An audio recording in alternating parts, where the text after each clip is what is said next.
ஆண்டவராகிய இயேசு கிறிஸ்துவின் நிதான நாமத்தினாலே உங்கள் அனைவருக்கும் என்னுடைய தோத்திரத்தையும் என்னுடைய குழந்தைகளின் வாழ்த்துக்களையும் தெரிவித்துக் கொள்கிறேன்.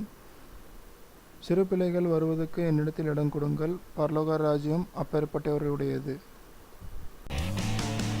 பிள்ளைகளை நேசிக்கும் பெற்றோரின் கவனத்திற்கு ஒரு விழிப்புணர்வு நிகழ்ச்சி. சுந்தரவனத்தில் சுதந்திரமாய் திரியும் மான்கள் உங்கள் பிள்ளைகள். அவர்களை பாதுகாத்து சுதந்திர இந்தியாவின் அரணாய் சுற்றுச்சுவராய் விளங்கிட செய்வீர். அன்பு பெற்றோரே, குழந்தைகள் என்றாலே மகிழ்ச்சிதான் குடும்பத்தில். ஆனால் நம் பிள்ளைகளை கவனித்து பார்த்தால் அவர்களுக்கு அநேக துன்பங்கள் உண்டு. அதில் முதலாவது மன அழுத்தம். பிள்ளைகளிடத்தில் மன அழுத்தம் அதிக அளவில் இருக்கிறது. இதை நாம் இரண்டு கண்ணோட்டமாக பார்க்க போகிறோம். பிள்ளைகளுக்கு சமூகத்திலும் குடும்பத்திலும் மன அழுத்தம் ஏற்படுகிறது. சமூகத்தினால் ஏற்படும் மன அழுத்தத்தை நம்மால் கட்டுப்படுத்த முடியாது. ஆனால் குடும்பத்தினால் பிள்ளைகளுக்கு ஏற்படும் மன அழுத்தத்தை பெற்றோராகிய உங்களால் கட்டுப்படுத்த முடியும். தாய் தந்தையாகிய உங்களிடத்தில் சண்டையும் குழப்பங்கள் இருந்தால் அது பிள்ளைகளை பாதிக்கும். குடும்பத்தில் இருப்பவர்கள் குடியும் புகைப்பழக்கம் இருந்தால் அதுவும் பிள்ளைகளை பாதிக்கும். குடும்பத்தில் அன்பு சந்தோஷம் இருந்தால் உங்கள் பிள்ளைகளின் உடல் உள்ளம் ஆரோக்கியமாயிருக்கும்.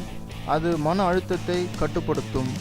இதற்கு குடும்பத்தில் இருக்கும் பெற்றோர்களாகிய நீங்கள் உங்கள் பிள்ளைகளிடத்தில் அன்பாகவும் நட்பாகவும் இருக்க வேண்டும்.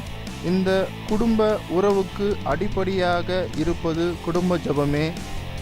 அப்படி நாம் முதலாவது ஆவிக்குரிய காரியத்தில் நாம் பிள்ளைகளை வளர்க்கும்பொழுது, அவர்கள் சமூகத்துக்குள் போகும்பொழுது அவர்களுடைய நன்மை எது தீமை எது என்று அவர்களால் புரிந்து கொள்ள முடியும். அப்பொழுது பிடிவாதமாய் இருக்கும் பிள்ளைகள் கூட நல்ல பிள்ளைகளாய் கீழ்ப்படிந்து இருப்பார்கள். அதற்கு பெற்றோர்களாகிய நாம் நம் பிள்ளைகளுக்கு நல்ல சூழ்நிலையை அமைத்து தர வேண்டும். அதற்கு அவர்களிடத்தில் உள்ள திறமைகளை நாம் வெளிக்கொண்டு வர வேண்டும். வீடியோ கேம்ஸ், டிவி போன்றவற்றை தவிர்த்து நல்ல விளையாட்டை பிள்ளைகளுக்கு கற்றுத்தருதல் வேண்டும். அப்பொழுது பிள்ளைகள் பெற்றோராகிய உங்களிடத்தில் எதையும் மறைக்காமல் எல்லாவற்றையும் கூறுவார்கள். உங்கள் பிள்ளைகளின் தனி திறமைகளை ஆலயத்தின் காரியங்களில் ஈடுபட பெற்றோராகிய நீங்கள் பிள்ளைகளை ஊக்குவிக்க வேண்டும். என்னவென்றால், பிள்ளைகள் கர்த்தரால் வரும் சுதந்திரம். எ ஸ்ட்ராங் மைண்ட் இன் எ ஸ்ட்ராங் பாடி. நல்ல உடல் நலனே நல்ல மனநிலையை தரும். ஆகவே குழந்தைகள் நலனை கெடுக்கும் சில உணவுப் பொருட்களை நீக்கி நல்ல உணவுப் பொருட்களை தர வேண்டியது பெற்றோர்களின் கடமையாகும். 5இல் விளையாதது 50இல் விளையாது. வாய் உள்ள பிள்ளை பிழைக்கும், ஆனால் நோய் உள்ள பிள்ளை பிழைக்காது என்பவற்றை கருத்தில் கொண்டு பிள்ளைகளின் எதிர்காலத்தை பாதிக்காத உணவு பழக்க வழக்கங்களை கற்றுத்தருதல் வேண்டும். பிள்ளைகள் கர்த்தரால் வரும் சுதந்திரம். சரீரம் தேவனுடைய ஆலயம். தந்தை தன் மகனுக்கு அப்பத்தை கேட்டால் கல்லை கொடுப்பானோ, மீனை கேட்டால் பாம்பை கொடுப்பானோ என்றெல்லாம் வேத வாக்கியத்தில் எழுதப்பட்டிருக்கிறது. பிள்ளைகள் தேவன் தந்த இவு அவர்களின் உடல் அவரின் ஆலயம் என்றும், தந்தை தன் மகனுக்கு சாப்பிட கல்லையும் பாம்பையும் தர விரும்பாமல் நல்ல உணவையே தர விரும்புவான் என்று கூறுகின்றனர். ஆனால் இக்கால பெற்றோர்கள் குப்பை உணவு என கூறப்படும் ஜங்க் ஃபுட்ஸ், உடலுக்கு கேடு விளைவிக்கும் பொருட்களை விருப்பமுடனும் பெருமையுடனும் அதிக பணம் செலுத்தியும் வாங்கி தந்து தேவனின் ஆலயமாகிய பிள்ளைகளின் சுகத்தை கெடுக்கின்றனர். ஒருவன் என் ஆலயமாகிய சரீரத்தை கெடுத்து போட்டால் நான் அவனை கெடுத்து போடுவேன் என்று தேவன் எச்சரிக்கிறார்.